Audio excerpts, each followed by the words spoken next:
What's up, all you cool cats and kittens? Welcome to Bodyweight Strength. Let's get started with a wrist warm-up today. We're going to do a lot on our hands, some handstand work today. We're going to start pulsating, just finger pulses. Help loosen up those fingers.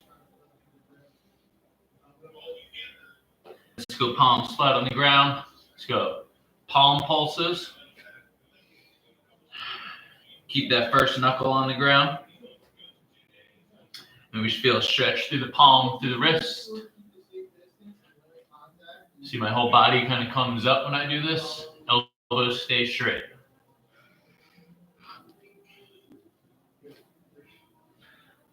Start spinning. So I'm really spinning my shoulders and my forearms here. All right. So loosening them up at the wrist. Let's go hand side to side. Rock side to side. You should feel no closing angle pain on the top part of the wrist or hand. All stretch in the forearm, please.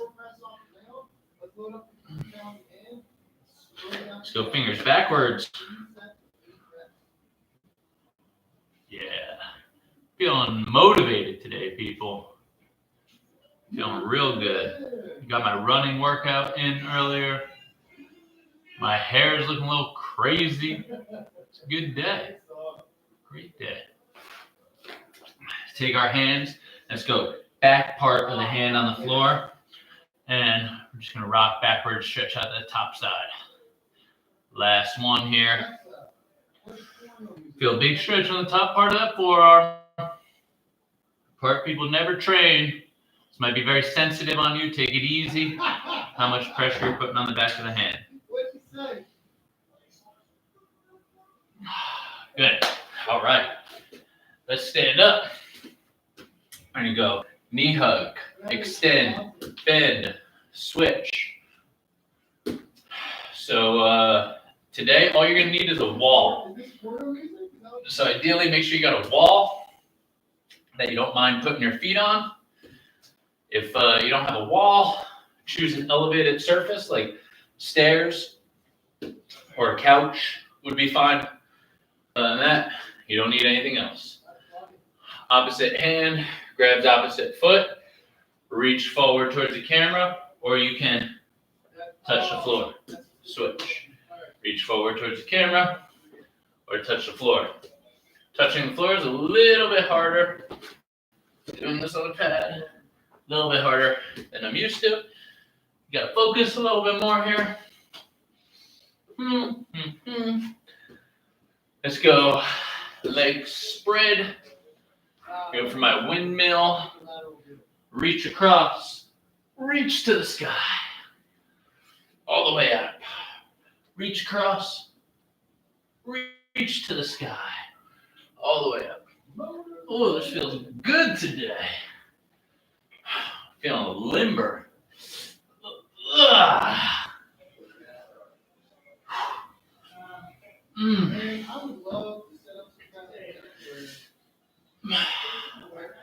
Let's walk it out. I'm going to 10 pump stretch. I'm just going wide stance because that's where I was. You can go feet closer together. If you feel more stretch that way, fine to switch it up. Listen to your body. Think about what you're feeling as you move. Make sure we're always keeping some level of internal tension. Spider-Man, same arm rotates up to the ceiling.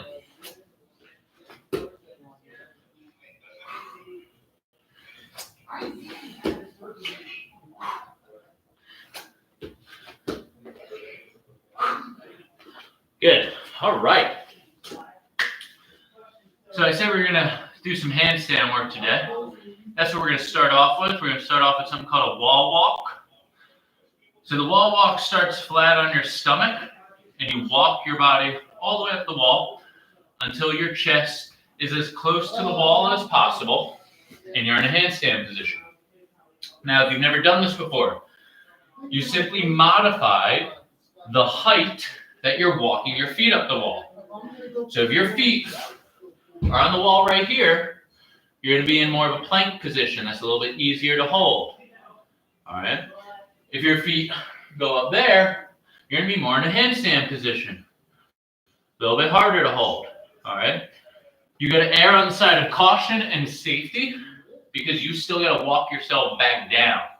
All right. So err on the side of caution. We're going to be doing 5 reps of these, so you have plenty of time to figure out height. And we're going to be doing 3 sets. All right. Don't rush it. One of the hardest parts is finding your line of force. So what I mean by that, your feet are going to want to slide down the wall. They don't have to slide down the wall if you find the right amount of pressure into the wall with the feet and the right amount of pressure into the ground with the hands. It's called finding your line of force. If you have trouble holding a high plank, or you cannot hold a high plank for about 30 seconds to a minute, I suggest you just start with the feet up on the wall, holding a high plank and trying that out. All right.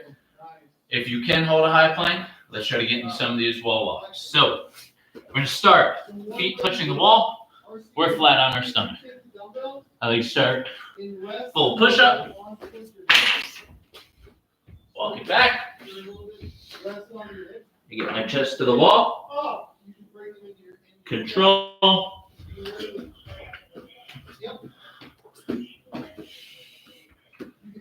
Walk it down. That's 1.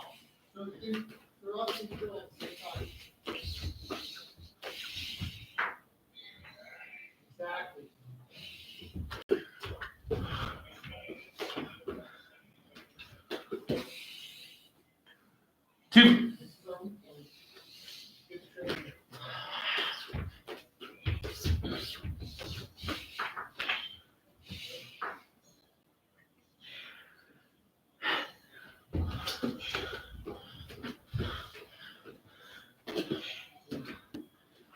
3. You should notice when I'm at the top of my handstand, my legs are tight. I'm squeezing my legs together. I'm clenching my butt. I'm pressing my arms to the floor. All right. Staying tight, staying tense is important during this. Here we go. 2 more.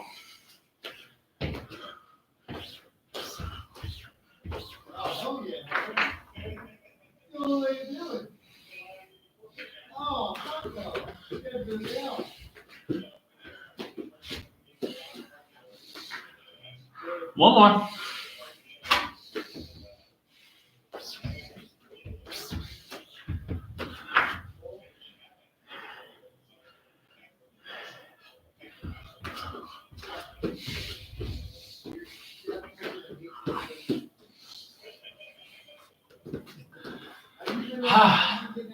First set of wall walks complete. Nice work.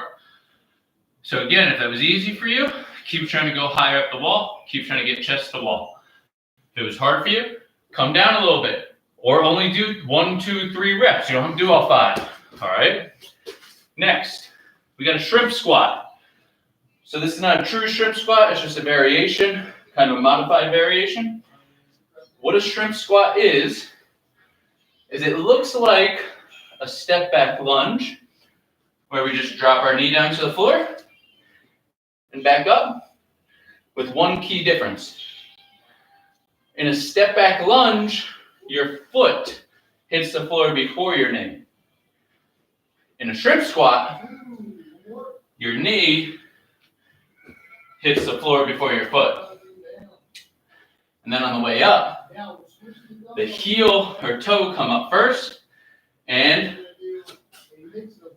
then your knee comes up. All right, let me show you on this side. I'm a little bit better on it. On this side, my left hip isn't the greatest. So here's a controlled one. All right, so shrimp squat.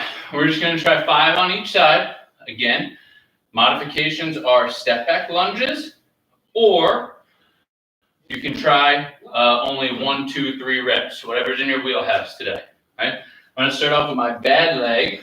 So standing on my left leg to work my left hip. I'm going to slowly sink down and back.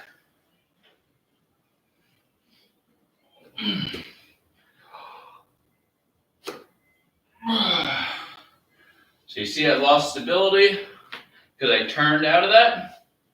Also, my foot came up slightly after my knee. All right. Nice and slow control. Down, down.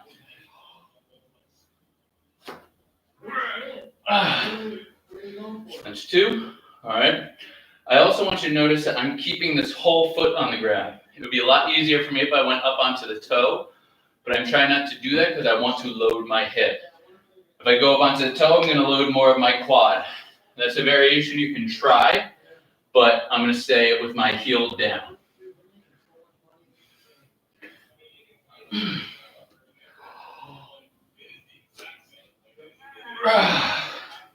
You see how when I bring that leg forward, it actually makes me stronger and better at it.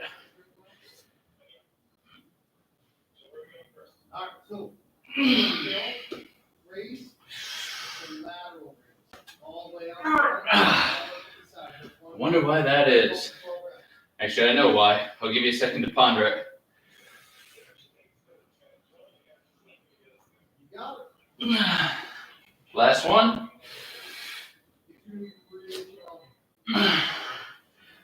Good.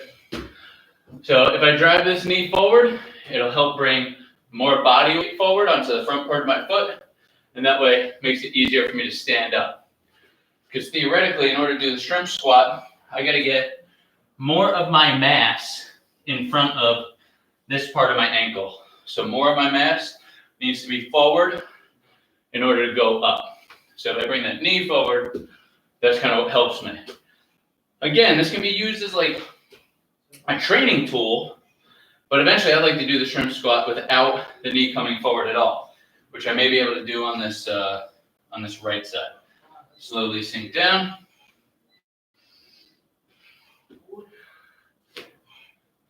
Much easier.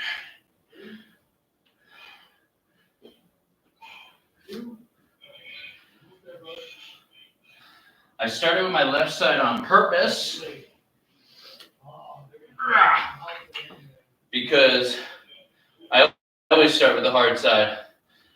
Easier for me mentally and easier for me not to have cumulative fatigue build up when I'm ready to do the weak side.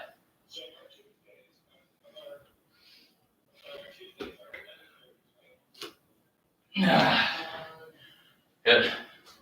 I think that was 5. All right. Good. Today, we're going to go into a hollow body hold with some leg extensions. So we worked on bent knee hollow body hold a few weeks ago. I want to go back to that.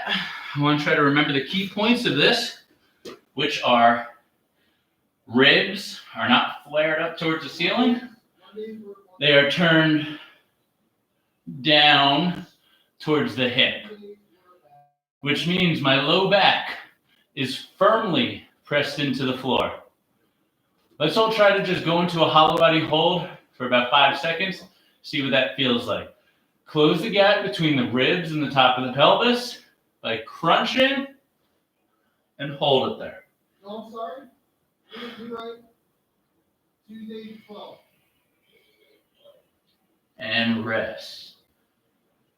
So if you do that properly, you should not feel any strain in your neck. You should feel all the energy going right here. All right. The next step of this, when we hold that position, we're going to try to extend one leg out, bring it back in. All right.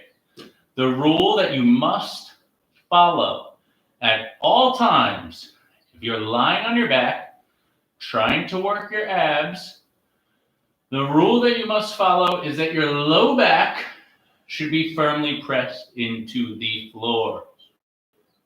If it comes off the floor and your legs are out here, you're just putting a ton of stress on your lumbar spine, the connective tissue of it, and your spinous processes, or the kind of stegosaurus-like things that come out of the back of your vertebrae. They're just going to kind of be jamming into each other with a whole lot of pressure on them. All right? So we want to try to avoid that. If you can't keep your low back on the ground with your leg out here, aim up towards the ceiling. It will make it easier. Here's a little bit harder. Here's a little bit harder. Here's a little bit harder. Here's the hardest possible position because your leg is longest here. All right? Up here, easiest.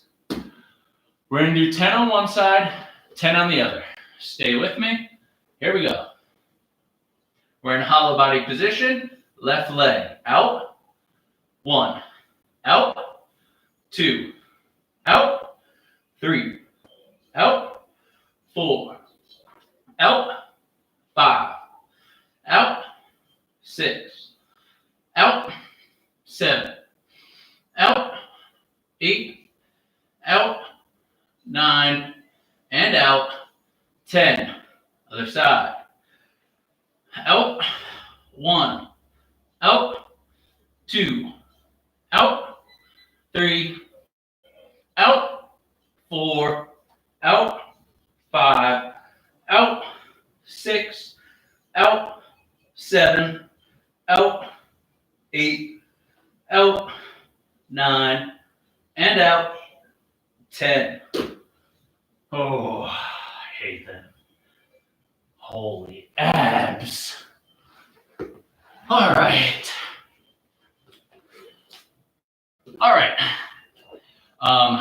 Last kind of part that I wanted to do with this is just kind of a shoulder flexion thing to help encourage unloaded backward movement of the shoulder, which is going to directly relate to our ability to do handstands. So let's sit crisscross applesauce. I'm going to go thumbs up. Actually, I'm going to go palms up. I've been working a lot on shoulder external rotation through flexion, so that's where I am right now. And try to keep them backwards and reach back down. See if you can keep your elbows straight as you do this.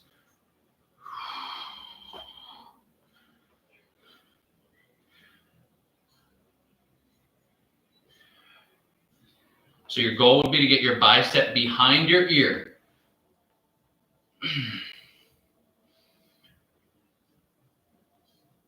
And 5. Good. So sometimes if I'm doing a skill that requires a lot of range of motion that I'm not quite proficient at, I just try to do that range of motion in an unloaded fashion so that I can feel it. All right, and that's all that movement is. All right, we're moving on to round 2, people. Let's get going. Quick sip of water for you, boy. All right, here we go. 5 wall walks. Remember, if you're not able to get your chest to the wall, that's okay, no big deal. Let's just try to get as close as we can. If you can't move your hands backwards, just try to move the feet up the wall. If you can't do that, just hold your high plank. You got this. Push up.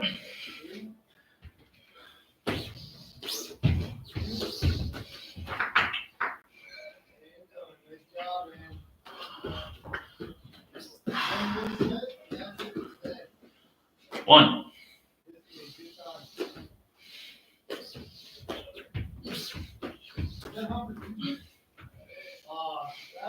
That's start up.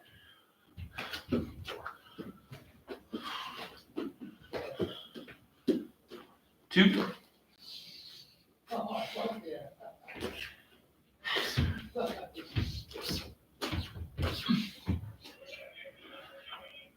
Dude, let it go out. It's good.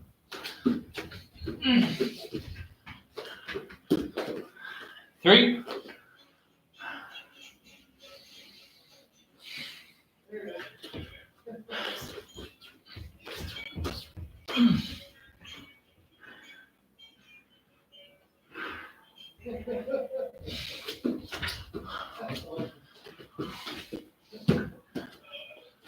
4.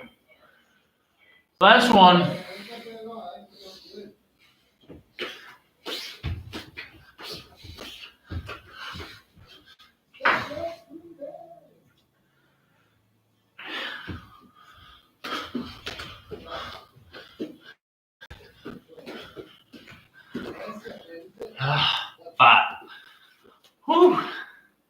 Not done them in a while. Feels good though. Get your heart rate going, right? So when you're doing body weight strength, normal for the heart rate to get a little accelerated. If you're new at it and you really want to focus on strength training, give yourself a second for the heart rate to come down. You don't want that to get in the way of your strength performance. All right. Here we go. Left leg. Shrimp squat. Remember, you can do a step back lunge where the foot goes down first, or you're going to try to get the knee to hit first for this true pseudo shrimp squat. Also, let's really try to keep our heel down on the ground. Again, there is a variation where you go up onto your toe, but a lot of stress on the knee. And right now, we're trying to work our hip here. So we want to feel a lot of loading in our hip, some stretching in our left glute, if you will. Here we go.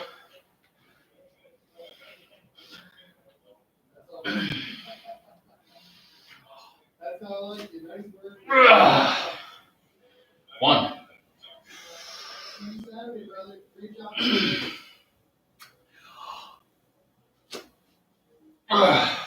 Two.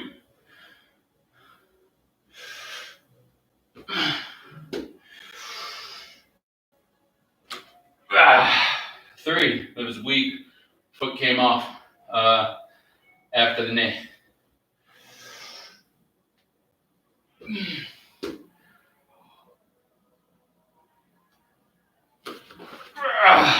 Four. Oh, fatigue setting in.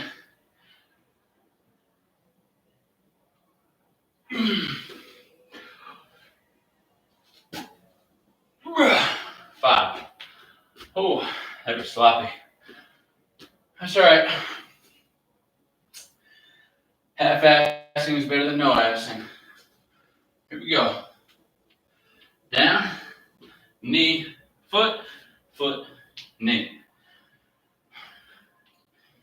So, why do I have such a deficit in my left leg compared to my right on this?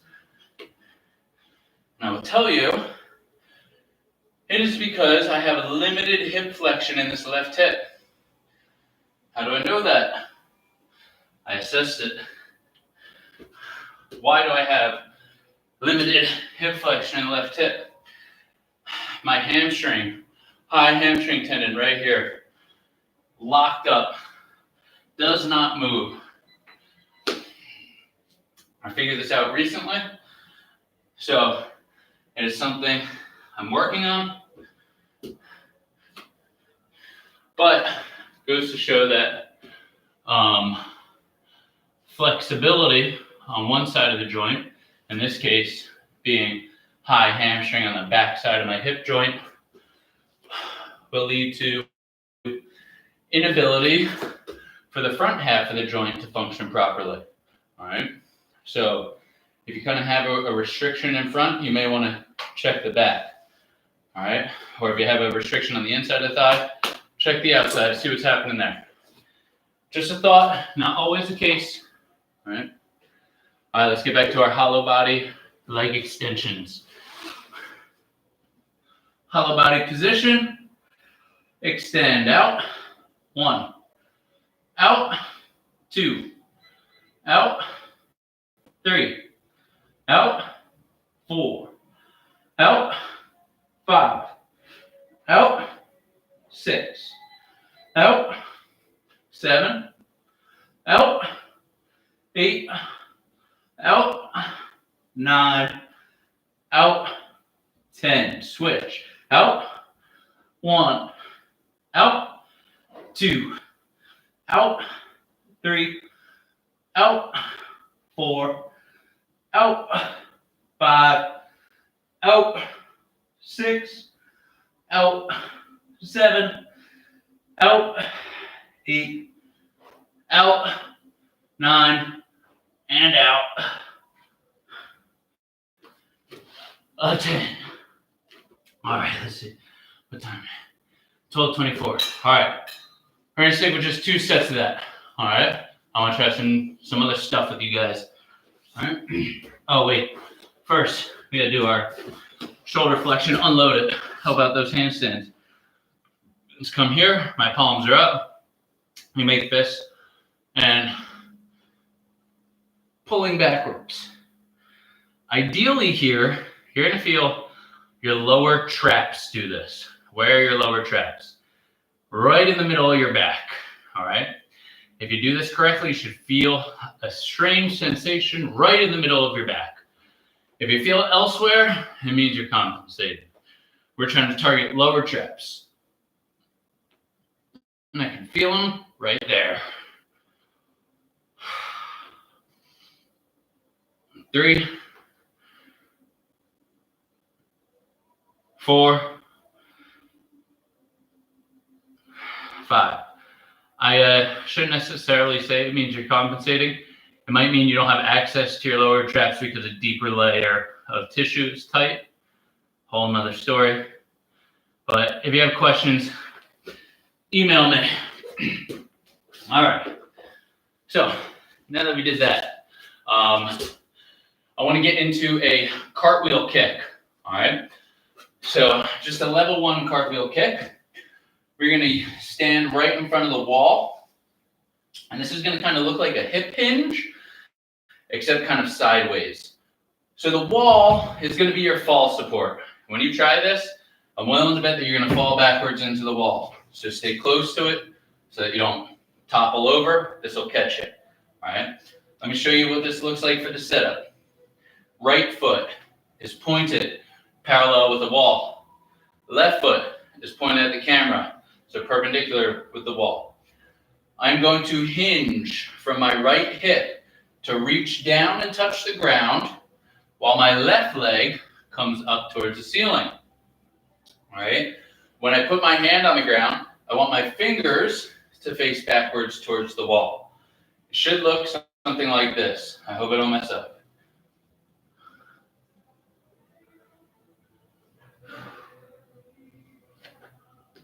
And then back up. All right. The whole time I'm doing this, when my hand gets to the ground, I'm going to try to straighten out my right leg. I'm going to push to the ground with my right hand. And finally, I'm going to try to open up my body so my belly button and chest face the camera. We're going to do 5 on one side.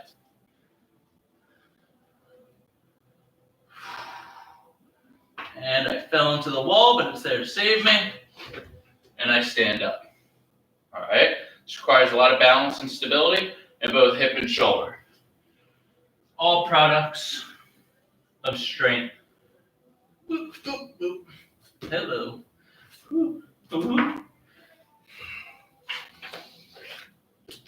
It's a lot harder on a foam mat than it is on the ground.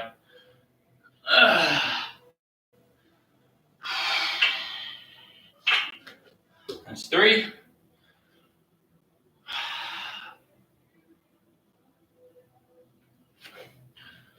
4.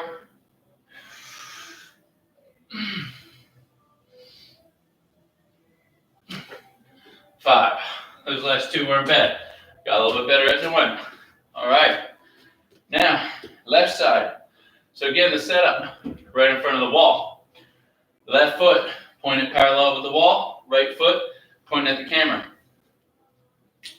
Left hand's going to go down, point backwards towards the wall. Because of the restriction in my hip, my shoulder, I'm a lot worse at this side. So if I fall, I have the wall to catch me. Hinging down, touching the floor, straightening that leg, opening, and not bad.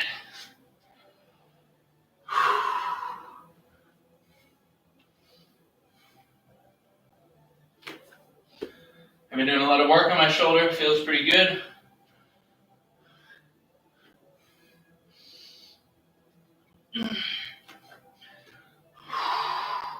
Two more. Also, I'm picking a spot on the floor to try to stare at. That'll help me, all right? Stare at a spot. That'll give you proper visual feedback, tell you if you're off balance. Last one. Good. Nice work. All right. Now, crowd favorite, the under switch. So, I want to go over 2 positions real quick. Crab position. You guys remember that from gym class? Bear crawl position. All right. In each of these positions, my bear crawl, my knees are off the ground. My crab, my butt is off the ground. The under switch is a way to efficiently move between those 2 positions. However, it takes coordinated movement between opposite limbs. So my left hand and my right foot work together, and then my right hand and my left foot work together. So I'm starting to my crab. If I do a right leg under switch, my right leg comes underneath the body. My left hand flips over. I end up in beast. Right leg under switch again. Right leg underneath the body. End up in crab. Hence the name under switch, because your leg's coming underneath you. Let's try it again. Right leg under switch. End up in beast. Right leg under switch. End up in crab. Right leg under switch. End up in beast. Right leg under switch. End up in crab. Good. Now we're going to try left leg under switch. So the left leg under switch.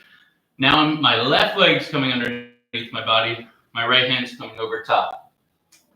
It's sometimes easier to think about the non-moving parts. So for my left leg under switch, my right foot is pivoting. My left hand is staying flat. Pivot, pivot, pivot. Back down into beast. All right. Pivot, pivot, pivot. Back into crab. Same side. Beast. Crab. All right. Think about what the arm is doing. The shoulder's rotating, so I should be pressing through the ground, stabilizing with that shoulder, pressing, stabilizing. Good. That's 3 each side. Nice work. All right. From here, I want to go into some clam crunches. So a clam crunch is just a crunch with a reverse crunch at the same time. I think where people make the mistake here is they lead with their neck. And that's how a lot of people do ab exercises, because we think more of crunches as our head coming off the ground, where I think it's easier to visualize your lumbar spine being pushed into the ground to crunch. It's also easier to visualize your ribs coming down towards your hips to crunch. So try visualizing that while we do this. For the clam crunch, knuckles are right on your chin. You're going to crunch up, bring your elbows to your knees, and your knees to your elbows. Looks like this. All right, let's begin. Up, 1, up, 2, up, 3, up, 4, up, 5, up, 6, up, 7, up, 8, up, 9, up, 10, up, 1, up, 2, up, 3, up, 4, and up, 5. Good, we're going to go into half sit-ups. So a half sit-up is a sit-up that comes up halfway. A little bit more than a crunch, a little bit less than a full sit-up. You know you will do it right because it is the hardest angle of the sit-up to get to and hold. So I'm going to show you with my arms above, reaching for the sky. This is helpful. And my heels stay on the ground. It's okay if the toes come up. Just dig those heels in. Looks like this. Right to there. And I'm trying to stall there as much as I can. 2, 3, 4. On the way down, try to control it. 5, 6, 7, 8, 9, 10. Good, just 10 of those. Now we're just gonna go into full sit-ups. Hands can be out in front of you, or here, or behind your head, whatever you feel most comfortable with. This is hardest, a little bit easier, a little bit easier. So I'll start here right in the middle and go all the way up. Head comes past to elbow. Control it on the way down. Just 5. Think about what your spine is doing, not what your neck is doing.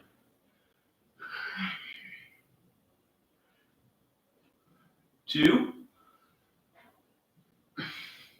3,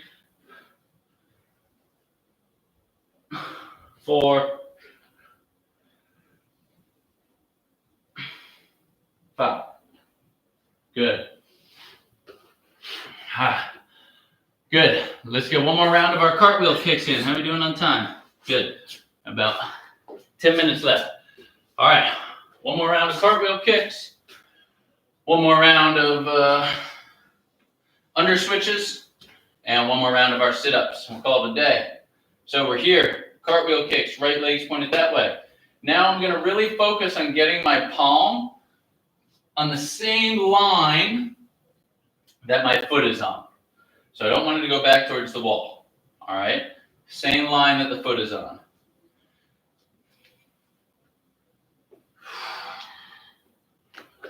1,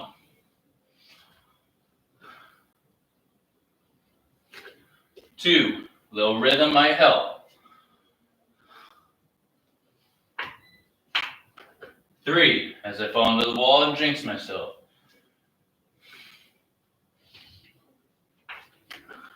4,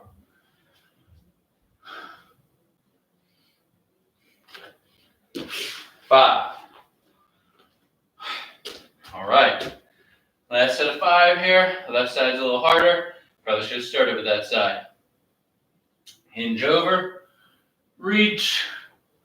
Oop, there's the wall. 1.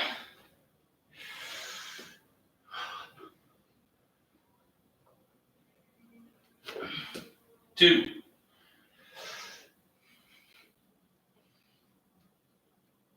3.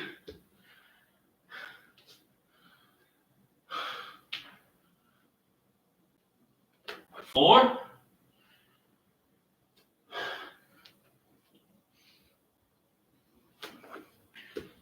5. That was better. Why was it better? I'm sure you guys didn't see much of a difference on what I was doing, but the reason it was better is because I externally rotated my shoulder really hard. All right. And for me, my shoulder likes to fall into internal rotation. So this left one does. So when I externally rotate it really hard, it means I'm activating muscles to create more stability. All right. Always finding more muscle activation, find stability up and down the chain. All right. Simply try to do more. All right. Squeeze things, stabilize. All right. Let's go into these under switches. So we're going to focus on the hand that's staying on the ground. And we're going to focus on pushing and stabilizing through that hand. We're going to do a right leg under switch 5 times. Crab back to beast, crab to beast, back to crab is 1. Right leg under switch, begin. Push, put down softly. Push, put down softly. 1.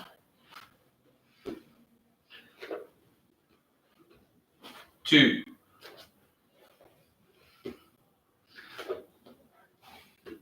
3.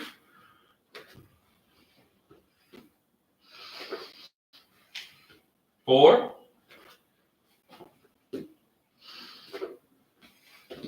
5. Good. Left leg under switch. Focus on My left hand pushing down through the ground with force. 1. 1. Ooh, lost it. 2. 2. These are harder the slower you go. 3. 3. When you start to get good at it, try to lift and land your limbs together.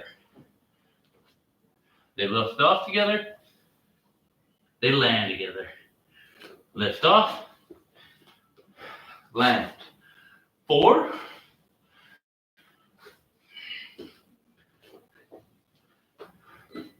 5. Nice work. We got our last round of our ab stuff. Clam crunches 15. Half sit-ups 10. Full sit-ups 5. Remember, if you're feeling neck pain, try to focus in on this or simply take a break. You might not be able to regain control here if you're super fatigued.